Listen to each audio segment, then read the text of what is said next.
Commanders, the 1-0 Packers, two of the favorites in the NFC. Both opponents were blown out against these two teams in week one. Packers took care of the Lions. Commanders did the same with the Giants. And it's a great quarterback matchup, two of the best young quarterbacks in the league. Right now, 59% of the money is going on Washington +3. But Matt LaFleur is really good at covering spreads in primetime games. He's 21-11-1 in his career covering the spread in prime time. We got the two-time Super Bowl champ Logan Ryan joining us now. Logan, what are the chances that we might be seeing a really early preview of the NFC Championship game? Man, first of all, we got to give a round of applause to the schedule makers this year. I mean, these games have been electric. Obviously, Green Bay had an electric one last week, and now they have another one at home. First Thursday night, Thursday night football of the year, and you get this type of matchup. I'm hyped for it. This is going to be a thriller. This is honestly going to be a thriller. You mentioned it, Chris. This could be some NFC Championship contenders here. They're definitely two of the teams in the top 5 in the NFC. In my opinion, the NFC is absolutely loaded this year. Green Bay reinvigorated with Micah Parsons. Obviously a huge boost. And then playing at home in Lambeau. Washington with Jayden Daniels. There's no sophomore slump. This kid is legit. This kid's absolutely legit. I've seen everything I need to see being around a year, being in the league for 11 years, and know this kid can play. And it's not an up and down thing. He's pretty consistent. But the Packers being at home, and mind you, these guys only have 4 or 5 days rest. 4 days rest playing on a Thursday, right? When you haven't played much of a full game in a preseason, you're sore after week one because it's the first time you're banging bodies and tackling. So the Commanders got to travel on a short week. I think that's going to have a factor that we got to think about. We'll be interested to see how much more Micah Parsons plays and how much he chases around Jayden Daniels. Played him twice last season, obviously, in that division with the Cowboys. He sacked Daniels 4.5 times. How was he able to do that, and how could that translate tonight on a different team? I mean, did you see his sack last week like a lion chasing a gazelle? His closing speed is ridiculous. You know, he's as fast as some defensive backs in a sprint. He has tremendous closing speed. That is natural ability. And I see the pressures, I see the sacks, I see the impact. I also see that the Commanders were 2-0 against the Cowboys last year in those games as well. So what's more important, the sacks or the wins? I mean, Jayden Daniels and this team has played against Micah Parsons. He was in a division last year. They're familiar with him. They will have blocking schemes for him. He is a game wrecker. Now, Micah Parsons is going to have his, but trust me that the Commanders know who he is. Their meetings are centered around him. And that is the impact of having a Micah Parsons on your team. He's a complete game wrecker that the other team has to take in for account. Going to try to force Jayden Daniels into some mistakes, though. He had fewer picks than Jordan Love last season, but all 11 of Jordan Love's interceptions were thrown pretty much in the first half of the season. Hasn't thrown one since. How has Love been able to clean things up and go 8 starts without throwing a pick? Well, one, he's got healthier, right? Last year, he was banged up from the start of the season. He was dealing with injuries. So I feel like him getting healthier was a huge part of that. Also, I think as a quarterback, he understands what he has around him. He has a good running game. He has a good tight end. He has a plethora of wide receivers that are another year in the system. They were all young wide receivers, but now they're another year in LaFleur's system. He has a defense now. Jeff Hafley is a defensive guru. I love Jeff Hafley. I will say it this time. I'll say it every time. That man's going to be a head coach in the next 2 to 3 years. You can document me on that one. And then obviously with Micah Parsons. So he can play within his system. Jordan Love does not have to put the team on my back, carry the weight the whole time. He understands if he takes care of the ball. Look at those numbers. Very solid, very modest. 188 yards, right? 8.5 yards per attempt, 2 touchdowns, no interceptions. If he plays like that, based on the defense that they have this year, they're not going to get beat very often. Green Bay goes how Jordan Love takes care of the football, and that's what he did last week. And Love leading the youngest team in the NFL. The Packers are the youngest for a 3rd straight year. The Commanders, despite also having a young quarterback, they are the oldest team in the league. So let's do a little take your pick here. How about 29-year-old Deebo Samuel or 25-year-old Jayden Reed? Man, that's a real tough one right there. I do believe that I'm going to go with Deebo Samuel just because of his impact to run after the catch. And Green Bay has many memories of Deebo Samuel and San Fran closing out NFC Championship games, running all over them. So I'm going to go with Deebo Samuel here. He's going to need to have a big day. The Packers play a lot of zone defense, right? Jayden Daniels thrives against man-to-man, but Deebo can sit down in those zones. Deebo can take those quick screens and take them 60. I've seen him do this to the Packers time and time again. I love Jayden Reed, but I'm going to go with Deebo Samuel. Let's stick with pass catchers and just move to the tight end position. Zach Ertz, now in his mid-30s. He's 34 years old. Tucker Kraft just starting his career at 24. Which one has the bigger impact on this game? I have a lot of respect for Ertz. Same draft class. He's still playing. Hats off to him. I'm on TV now. But I'm going to have to go with Tucker Kraft on this. I really think he is a secret weapon for the Green Bay Packers. We know the pass catchers, and we know that they can run the ball, and they want to run the ball because they want Jordan Love to play within the system.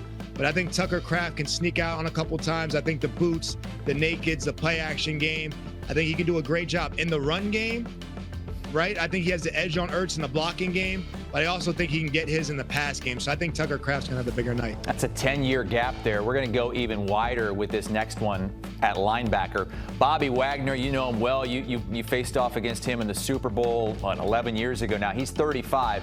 Edgerrin Cooper is 23, and by the sounds of it, his teammate has his back. Listen to Micah Parsons talking about his fantasy team, which includes defensive players.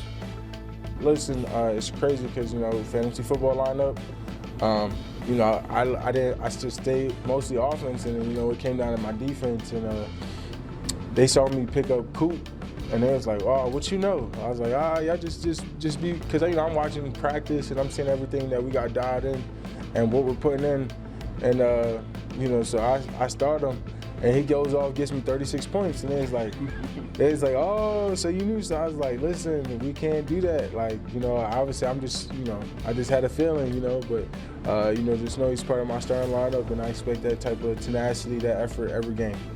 Yeah, Cooper, 8 solo tackles in week 1. Bobby Wagner, though, a 6-time first-team All-Pro. How do you kind of separate those two, one at the beginning, one at the end of their career? Man, you really can't. Bobby Wagner is a Hall of Famer. He's one of the best backers of my generation, of this last decade plus. He does it so consistently. But I'm going to go with Edgerrin Cooper because of the home field advantage, because of how Lambeau's going to be, how loud they're going to be on defense, the Micah Parsons effect. I talked about the game record ability he is. You got to slide 2 blockers. You got to slide your line to Micah Parsons. I think it's going to free up Edgerrin Cooper a little more to have the bigger day. Not just because he's a better backer than Bobby Wagner or anything like that, but I think schematically his job's a little easier now that he has a Micah Parsons on his side. All right, let's get a pick for the game in totality. Packers hosting the Commanders. You can get this 3.5. Mention how Matt LaFleur is really good in primetime games, not only straight up, but against the spread. How do you see this game unfolding? Who do you got? I'm not a big spread guy. I was not allowed to bet in my playing days, so I don't get too big into that. This is going to be a great game. This is going to be a thriller. I think both quarterbacks play well. Both defenses step up. I really feel like this is going to be a tight one. I'm going to edge it out and go with the Green Bay Packers. Because of the home field advantage, the short week as a player playing on Thursdays is hard. These guys just played a game. Their body's a little more sore now that they're building that callus. The fact that the Commanders have to travel, play on a short week, and how loud Green Bay was last weekend, if they can continue that is a tough place to steal a road victory. So I'm going to go with the Green Bay Packers on closing it out tonight. Big day from Jordan Love and the crew. And what a start to a season that would be if the Packers follow that win over the Lions with a win over the Commanders, who were in the NFC Championship game last year. What does that do for a team to beat 2 teams like that in the first 2 weeks? It's major. It's huge momentum. I believe the Micah Parsons trade was to take their shot. I know they're the youngest roster, and that's great and all that, but you still got to try to win your Super Bowls. And I think he's a step to that. I think the moment they acquired him, they believe that they are up there with the Philadelphia Eagles to represent the NFC. I've seen acquisitions. I've seen what players of this impact can do to a locker room. and I believe that the Packers believe and the fan base believes. So if they go 2-0, knocking off 2 contenders early in the season, yes, it's a long year, but they'll be rolling, feeling pretty good, and momentum is real in the NFL. So I think the Packers' move was to go win Super Bowls now in this window and not always just for the future. For the future, I think it makes it real for them. And I think Micah Parsons signifies that. And I think they've showed that with the effort and energy they played last week, and going to try to continue that tonight. And if they do, get a nice 10 days off at 2-0 before heading to Cleveland to face the Browns. Logan, we're not giving you any time off. I know you're calling a game this weekend before you fly out. We're going to bring you back a little bit later to discuss another matchup between 1-0 teams. There are 4 of them this week. Jags-Bengals is on CBS at 1 Eastern time. Broncos-Colts on CBS at 4:05. The Chiefs offense ready to see the football for the second time. We're trying to break out of this deadlock. We are all even at 7 as they start this drive, 1st and 10.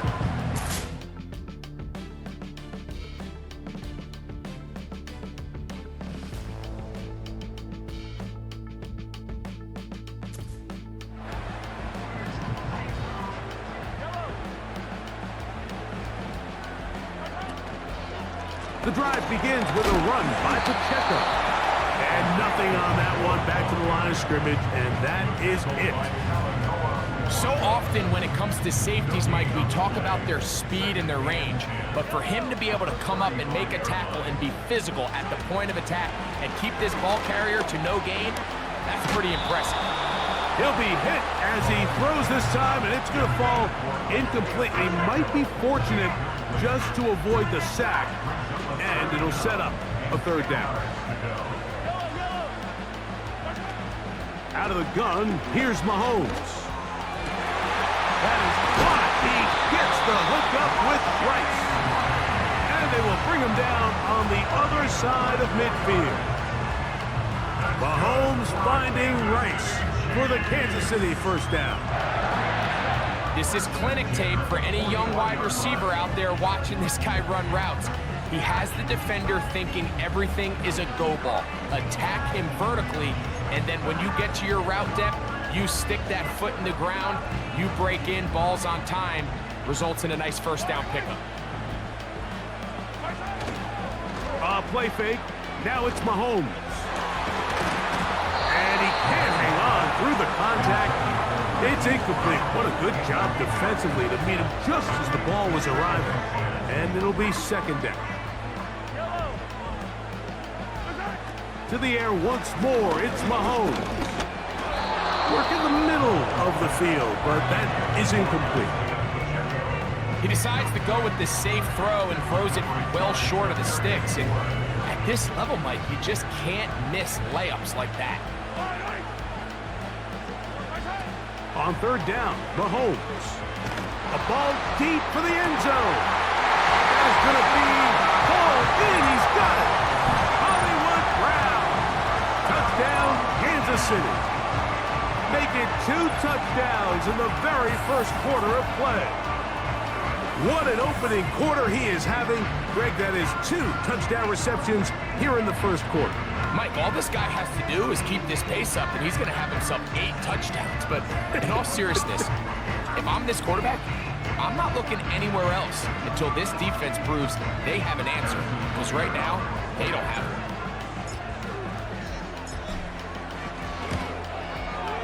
Butker's extra point is good. And the Chiefs will move out to a 14-7 lead.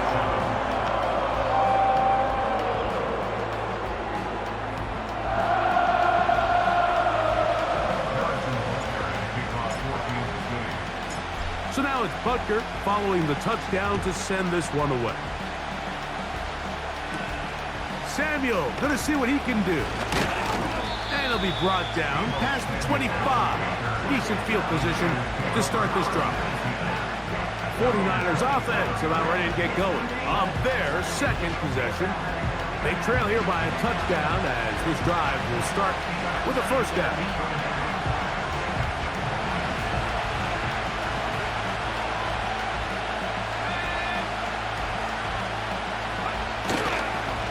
NFL's leading rusher a season ago. Christian McCaffrey. He'll move it ahead for about 3 yards. Nick Bolton, the linebacker, there for the stop. 2nd and 7.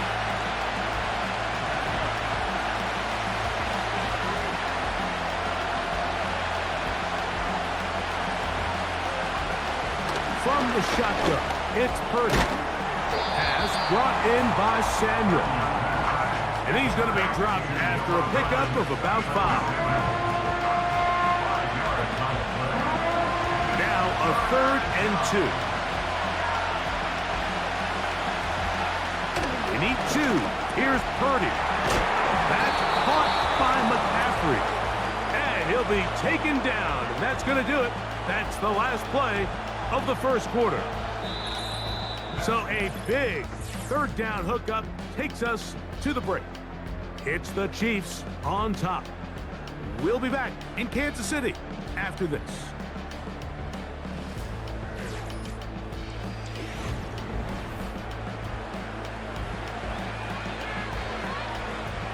Now a 1st and 10 from the 38-yard line.